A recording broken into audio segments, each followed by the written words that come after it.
Trap అంటే నువ్వు జనరల్గా అడవిలో ఎలుగుబంటిని చూసుంటావు. ఎలుగుబంటిని వేటాడి చంపాలంటే చాలా కష్టం. ఎందుకంటే వేటాడేటప్పుడు నన్ను వేటాడుతున్నారు అనేటువంటి విషయం తనకు తెలిసిపోయిందనంటే తను తిరిగి అటాక్ చేసేటువంటి విషయం ఎలా ఉంటుందనంటే చాలా భయంకరంగా ఉంటుంది. మనిషి అంచనాలకు మించి ఉంటుంది అనమాట. అందుకే వేటగాడు చాలా తెలివిగా ఏం చేస్తాడంటే చుట్టూ హనీ పూసి వల వేస్తాడు. ఒక పెద్ద వలపరిచి దాని చుట్టూ హనీ వేసేస్తాడు. సో దానికి ఉన్నటువంటి గుణం ఏంటంటే అది చూసి దాన్ని అట్రాక్ట్ అయిపోయి, అంటే స్మెల్ చూసినా సరే వెంటనే అట్రాక్ట్ అయిపోయి ఆ వలలోకి ఆ ఉచ్చులోకి పడిపోద్ది అనమాట. ఆ ట్రాప్లో నుంచి బయటికి రావాలని అనుకుంటుంది, రాలేదు. ఎందుకు అని అంటే చుట్టూ స్వీట్ స్మెల్ వస్తుంది, దానికి స్వీట్ కోటెడ్ స్మెల్ వస్తుంది. దాని నుంచి బయటపడాలంటే కష్టం. ఆ ట్రాప్లో ఉండిపోద్ది ఇంకంతే. ఒకటి తను కిల్ చేసుకునేంత పరిస్థితికి తీసుకుని వచ్చేస్తారనమాట. మనల్ని మనకు తెలియకుండానే ప్రలోభ పెట్టేటువంటి వాళ్ళు అలానే ఉంటారు.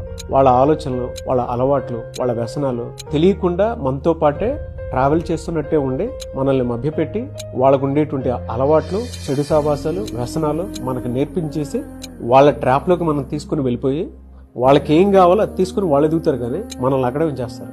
లైఫ్ అట్లే కిల్ అయిపోద్ది.